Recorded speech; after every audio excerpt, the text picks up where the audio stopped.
네, 안녕하세요. 저는 행복한 나라의 불행한 사람들을 쓴 작가 박지우라고 합니다. 오늘 제 책에 대해서 설명을 좀 해드리고 1시간 정도 Q&A를 가져보도록 하겠습니다. 우선 스웨덴을 하면 제일 처음 나오는 게 바로 세금에 관한 이야기인데요. 잘 알고 계시듯이 국가별로 조세 부담률을 살펴보면 스웨덴이라든지 뭐 덴마크와 같은 북유럽 국가들이 그 GDP 대비 한 40% 이상의 그 국민들이 조세를 부담하는 것을 확인하실 수 있고요. 또 한국은 여기서 보면 27%라서 뭐 미국도 뭐 24% 정도밖에 안 되고, OECD 평균에 비해서 미국과 한국과 같은 나라들은 국민들이 조세 부담을 좀 덜 하고 있고, 반면에 북유럽 국가들은 아시는 바와 같이 40%가 넘는 그런 조세 부담률을 지고 있다는 것을 확인할 수 있습니다. 이 조세를 좀 부분별로 파악을 해보면요. 일단은 소득세에 대해서 좀 설명을 해드리겠는데, 이 오른쪽에 있는 표를 보시면 한국은 그 1200만 원부터 10억 원에 해당하는 그 구간별로 이렇게 쪼개서 6%부터 시작해서 49%, 그 지방세까지 하면 거의 50%에 달하는 식으로 최고소율을 적용을 해놨는데, 스웨덴 같은 경우를 보면 소득세의 구간이 2단계밖에 안 될 정도로 너무 단순합니다. 그래서 6,800만 원 한국 돈으로 기준으로 해서 6,800만 원이 안 되면 32%를 내고요. 이걸 넘으면 52%의 최고소득 세율에 진입을 하는 그런 구조를 가지고 있습니다. 그래서 32%라는 건 지방세인데 어느 지방에 사는지에 따라서 조금 다르기 때문에 평균적으로 하면 이게 한 32% 정도 된다라는 뜻이고, 면세를 받으려면 이제 월급이 아니고 연봉이 한 200만 원에서 300만 원 정도 되면 이제 면세를 받을 수 있는데, 사실 이제 그거보다 조금만 더 벌어도 거의 한 30%까지 내야 되기 때문에, 사실 어떻게 보면 저소득층에 조금 세금 부담이 좀 강하게 부과가 되는 그런 모델이라고 할 수가 있고, 6,800만 원이 넘으면은 이제 52% 이게 한계세율이긴 하지만 누진적으로 적용이 되는데, 100만 원만 벌어도 거의 절반 가까이는 세금으로 내야 되는 그런 상황에 처하게 되다 보니까 아무래도 그 중산층에 해당하는 사람들도 조금은 이제 세금 부담을 많이 지는 구조라고 할 수가 있겠는데요. 이 스웨덴 소득세의 특징, 뭐 북유럽 다 똑같은 구조를 가지고 있지만 특징을 하나 꼽자면, 보통 그 50% 가까운 그 최고세율 같은 경우는 뭐 미국이나 한국이나 대부분 뭐 10억, 20억 이렇게 초고소득자들에 한해서 이런 최고세율이 적용이 되거든요. 근데 북유럽 국가들은 중산층, 그러니까 사실 6,800이면 스웨덴에서 뭐 그렇게 많은 돈을 버는 사람도 아니고 평균에 비해서 한 1.5배 정도 많은 돈을 버는 거예요. 그래서 뭐 그냥 중간보다 약간 버는 정도에 해당하는 정도의 소득밖에 안 되는데도 이렇게 중산층의 세금에 최고세율을 부과를 하는 그런 게 스웨덴의 특징이라고 할 수가 있겠습니다. 그래서 사실 뭐 10억, 20억 이런 슈퍼 리치 뭐 CEO들 뭐 이런 사람들이야 뭐 어느 나라에 살든 뭐 소득세율을 이렇게 한 50%는 낼 거를 각오를 해야 되는데, 스웨덴 같은 경우는 뭐 평균보다 약간만 벌어도 이렇게 최고세율에 적용을 하게 되니까, 어떻게 보면 10억, 20억 버는 초고소득자 CEO들 그 정도 레벨이랑 그냥 평범한 뭐 한국으로 치면 과장급, 대기업 과장 정도, 아니면 뭐 대리급 이 정도랑 똑같은 소득 세율에 속해 있다는 게 좀 큰 특징이라고 할 수가 있어요. 그리고 또 부가가치세도 OECD 국가 중에서 제일 높은 국가들 중에 하나인데요. 뭐 스웨덴뿐만 아니라 대부분의 그 북유럽 국가들이 25% 정도를 통상적으로 부가가치세로 매기고 있습니다. 이제 한국은 이게 10%잖아요. 근데 사실 이 부가가치세라는 게 소득에 좀 역진적으로 작용을 하는 거거든요. 왜냐하면 식료품이라든지 뭐 어쩔 수밖에 없는 소비를 저소득층도 해야 되는데, 이제 똑같이 25%에 해당하는 세금을 내다 보니까 저소득층이 조금 상대적으로 좀 높은 부담을 지게 되는 그런 구조라고 할 수가 있습니다. 반면에 법인세 같은 경우는 20.6%에 해당하는데요. 미국이 21%니까 물론 뭐 바이든 정부가 이걸 올리겠다고는 하고 있지만 OECD 평균이나 미국에 비해서도 오히려 낮은 법인세율을 가지고 있다는 걸 확인할 수 있고요. 상당히 친기업적이고 친자본주적인 그런 세금 구조를 가지고 있습니다.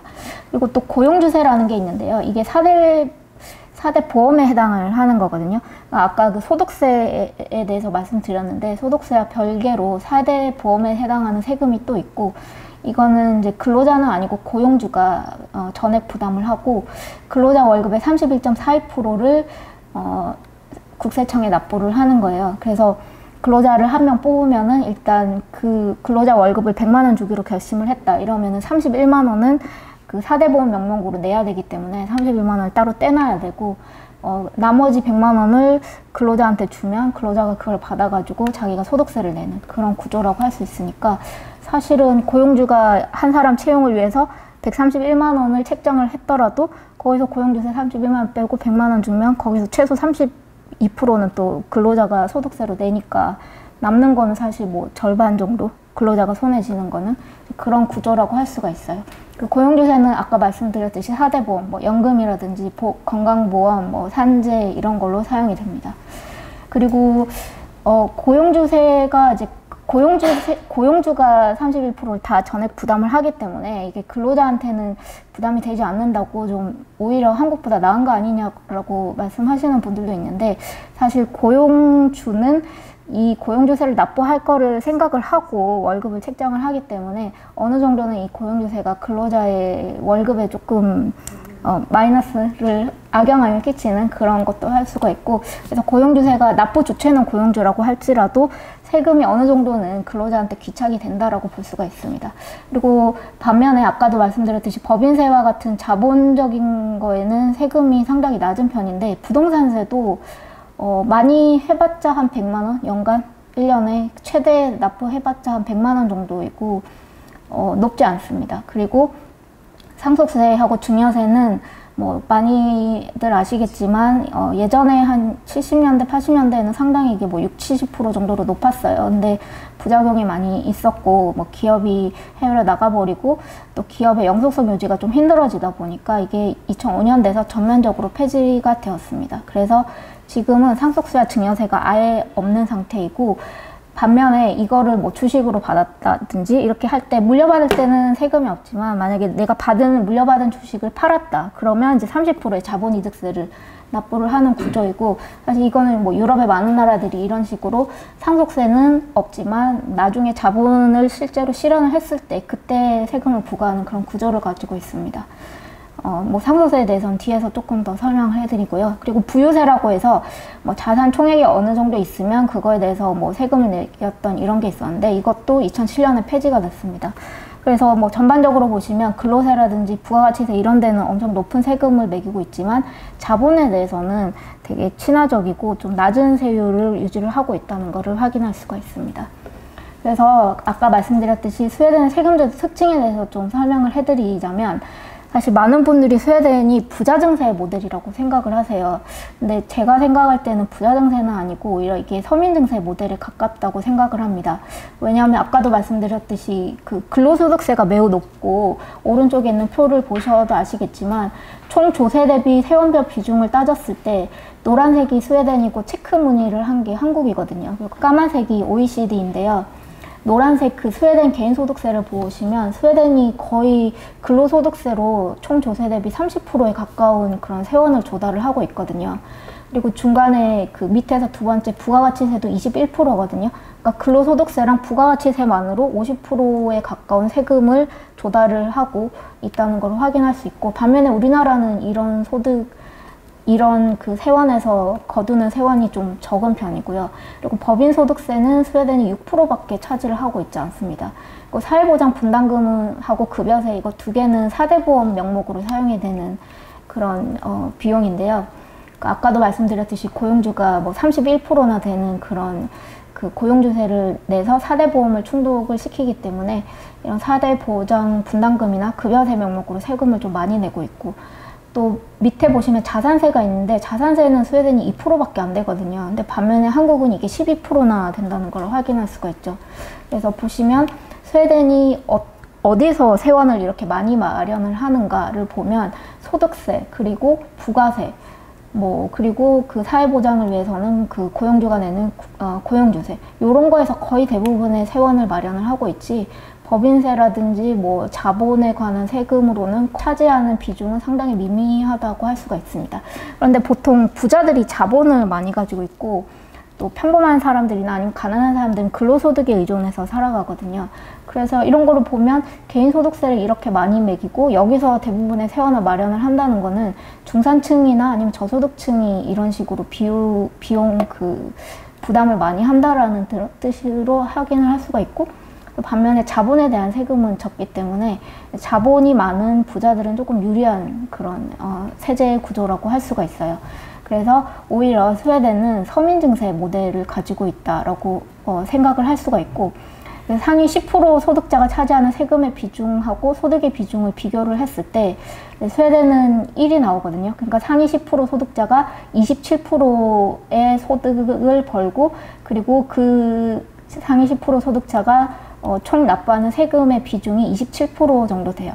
그러니까 이게 세금이 그렇게 누진적으로 설계가 되어 있지 않다라는 뜻이 되고요. 오히려 미국 같은 경우는 1.35가 되니까 상위 10% 소득자가 버는 것보다 세금을 더 많이 낸다, 상대적으로. 이렇게 파악을 할 수가 있습니다. 근데 반면 한국은 사실 고소득층한테 조금 더 많이 몰려서 세금 부담을 지우는 그런 구조인데, 보면 한국은 상위 10% 소득자가 전체 소득의 43%를 벌면서 소득세는 70%를 부담을 하고 있다고 하거든요. 그래서 이걸 나눠보면 70 나누기 43 하면 한국도 1을 훨씬 웃도는 그런 구조를 가지고 있어서 오히려 미국과 한국 같은 나라들이 부자가 세금을 더 많이 납부하는 거지, 스웨덴과 같은 북유럽이 부자들에 대한 세금 부담이 그렇게 큰 상황이라고는 할 수 없다라는 그런 결론을 내릴 수가 있습니다. 그리고 또 아까 말씀드렸듯이 소득세 최고세율이 고소득자가 아니라 중산층에 부과가 되거든요. 이것도 중산층의 그 세부담을 크게 만드는 그런 요인 중에 하나이고요. 또 부가가치세라든지 뭐 고용주세 이런 게, 특별소비세 이런 게 다 중산층에 조금 부담이 많이 되는 그런 구조를 가지고 있습니다. 그래서 니마 사마난지라고 스웨덴의 유명한 그 보수적인 경제학자가 있는데, 그분의 논문에 따르면 부자가 아니고 그냥 평범한 스웨덴의 근로자가 부담하는 총 세율이 63%라고 합니다. 왜냐하면 숨겨져 있는 세금이 워낙 많다 보니까 숨겨져 있는 세금까지 하면 평범한 사람도 63% 정도는 낸다. 그리고 나머지 37%만 내 돈으로 가지게 된다라는 거를 알 수가 있습니다. 그리고 다음에 보시면 소득이 있는 곳에는 반드시 세금을 매기고 있지만 자산이 있는 곳에는 세금을 매기지 않을 수도 있습니다. 그래서 아까 말씀드렸듯이 상속세랑 증여세가 없는데요.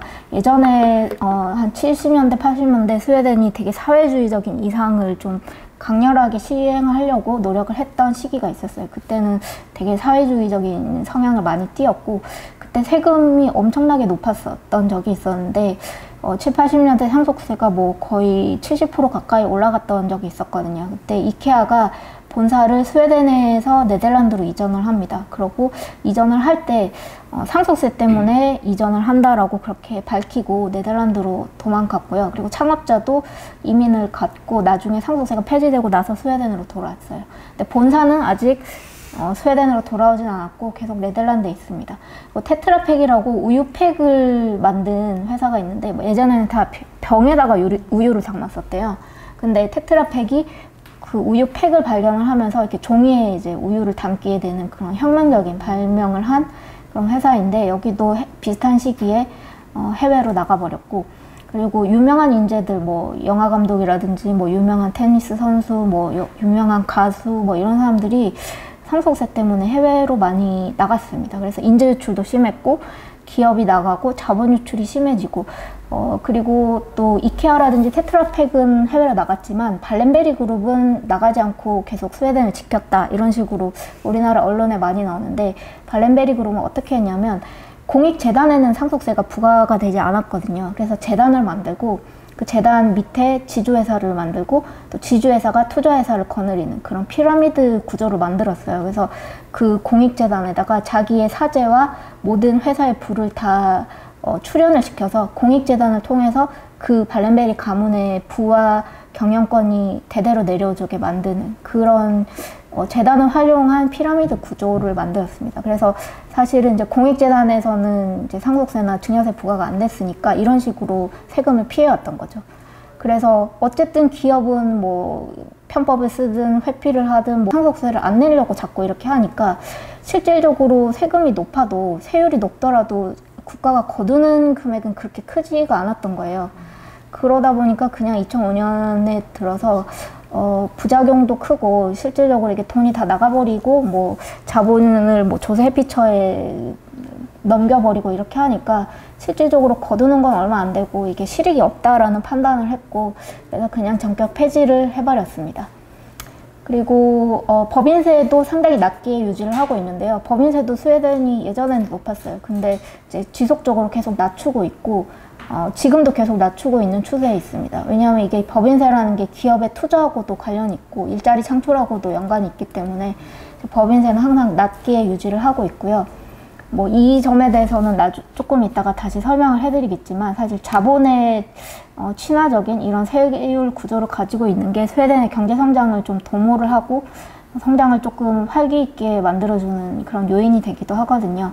그래서 스웨덴 정부에서는 자본에는 친화적으로 하되 대신에 이제 이런 복지 사회를 구축을 하려면 이제 세금은 많이 필요하잖아요. 그래서 모자란 세금을 중산층이나 저소득층의 근로소득에서 많이 거두는 그런 정책을 취하고 있는 것 같습니다. 그래서 세원을 넓힐 때 제일 확실하게 거둘 수 있는 게 근로소득세와 부가가치세이기 때문에 이 두 가지 세목을 위주로 세금을 거두고 있습니다. 그리고 스웨덴은 이제 세금을 거두는 것도 중요하지만 이 나가는 구멍, 탈세를 막는 거에도 되게 노력을 많이 했는데요. 스웨덴은 탈세를 방지하기 위해서 어느 정도까지 노력을 하는지에 대해서 말씀을 해드리면, 스웨덴에서는 이제 국세청이 있는데 국세청이 단순히 그냥 세금을 집행하는 기관은 아니고요. 주민등록 업무를 하고 있습니다. 그래서 아기가 태어나면 그거가 국세청에 신고가 돼요. 그러면 국세청에서 주민등록 번호 같은 거를 발급을 해주고 아이디 카드도 발급을 해줍니다. 그리고 결혼을 할 때도 국세청에 그걸 신고를 하고 승인을 받아야 돼요. 그리고 사람이 죽으면 그거를 또 사망신고를 국세청에 하게 돼 있습니다. 왜냐하면 뭐 태어나고 그리고 그 거주지를 이전을 할 때도 국세청에 신고를 하게 돼 있거든요. 왜냐하면 스웨덴은 세금이 대부분 그 지자체에 내는 지방세가 훨씬 많고 국세는 좀 작기 때문에, 그래서 뭐 거주지를 이전을 한다든지 아니면 태어나고 결혼을 하고 죽고 이런 게 사실은 다 세금 거두는 거하고 상관이 있잖아요. 그래서 아예 이런 주민등록 업무 자체를 국세청에 일임을 했어요. 그래서 국세청에서 이걸 다 관리를 하고 있습니다. 그리고 세금 달력이라는 게 있는데요. 이게 전화번호부 같은 책자예요. 그래서 스웨덴에서 그 일을 하면서 돈을 버는 모든 사람의 소득 정보가 이 책 안에 다 담겨져 있습니다. 그래서 이름을 치면은 이렇게 책자로도 나오고 인터넷 사이트에서 확인을 할 수도 있는데, 249크로나 하면 한국 돈을 한 3만 원 정도 하는 거거든요. 그 3만 원을 내면 이름을 치면 이제 그 사람이 작년에 얼마 벌었는지를 확인을 할 수가 있어요. 그래서 이거는 유명한 사람들도 다 나오기 때문에 뭐 유명한 뭐 축구 선수라든지 연예인이라든지 뭐 정치인 이런 사람도 다 이름을 쳐가지고 작년에 얼마 벌었는지를 확인을 할 수가 있습니다. 그리고 유료 정보는 아니고 무료로 제공되는 정보도 있는데, 뭐 이름만 치면 이런 이제 사이트가 있어요. 개인정보를 공개하는. 이렇게 밑에 제가 그 주소도 적어놨는데 이런 사이트가 몇 개가 있어요. 되게 여러 개가 있는데, 그런 사이트에 들어가서 사람 이름을 치면 이제 거주지 주소가 정확하게 끝까지 다 나오고, 휴대폰 번호도 나오고, 생년월일이라든지 또 누구랑 같이 살고 있는지도 알고, 결혼을 했는지 안 했는지 여부도 나오고, 반려동물 키우고 있는지 몇 마리인지, 그리고 회사 어디 다니고 있는지 그리고 무슨 차를 타고 있고, 뭐 볼보 뭐 XC90 뭐 몇 년식 뭐 이런 것까지 자세하게 나오고요. 그리고 이 사람이 살고 있는 집의 크기 뭐 120스퀘어미터 뭐 이런 식으로 나오고, 가격도 나옵니다. 그리고 자가인지 아닌지도 나오고, 그리고 이 사람이 사는 동네 평균 소득은 어느 정도인지까지도 이거는 다 무상으로 아무나 확인을 할 수가 있어요. 로그인도 하지 않고 확인을 다 할 수가 있고요. 제가 어디서 들은 거는 이 사람이 동성애 같은데 확인을 할 길은 없고, 그래서 이 사람 이름을 한번 쳐봤대요. 근데 동성인 사람이 나와서 동성애자가 맞구나라고 확인을 했다고, 그런 얘기도 들은 적이 있을 정도로 모든 게 다 공개가 되는 편이에요. 근데 이런 정보를 사실은 그 국세청이 가지고 있는데 국세청이 이거를 다 공개를 하는 거거든요. 근데 유럽에서 뭐 그 개인정보 보호법도 있고 그랬는데 이제 그거랑 위배가 되지 않나라고 저는 처음에 생각을 했는데, 이거는 그 사적인 정보가 아니고 공적인 정보이기 때문에 공개를 해도 문제가 없다라고 하더라고요. 이 사이트에서 공식적으로 발표한 입장이 그렇습니다. 이거는 공적인 정보이기 때문에 누구에게든 공개를 할 수가 있다라고 이런 사이트에서 밝히고 있고, 원하면은 이제 비공개 요청을 해도 돼요. 근데 대부분의 스웨덴 사람들이 그냥 놔두더라고요. 특별히 굳이 비공개는 하지 않고 대부분은 정보를 이런 식으로 공개를 하고 있고요. 이런 식으로 이제 공개를 하다 보면 뭐 어디 사는지, 그리고 작년도 소득이 얼마인지, 그리고 차를 뭐 타는지, 이게 다 사실 세금하고도 연관이 있는 거거든요. 그래서 이렇게 공개를 하면은 탈세를 할 수가 없잖아요. 그래서 서로 간에 어떻게 보면 상호 감시의 역할도 있는 거고, 견제를 하고 감시를 하면 아무도 탈세를 할 수 없고, 그래서 모든 사람이 투명하고 정직하게 나의 모든 걸 오픈을 하는, 그래서 스웨덴이 워낙에 복지사회를 구축을 하면서 공동체 정신을 많이 강조를 했기 때문에 그것도 그런 그런 연장선상에서 생각할 수도 있지 않나 이렇게 생각을 합니다.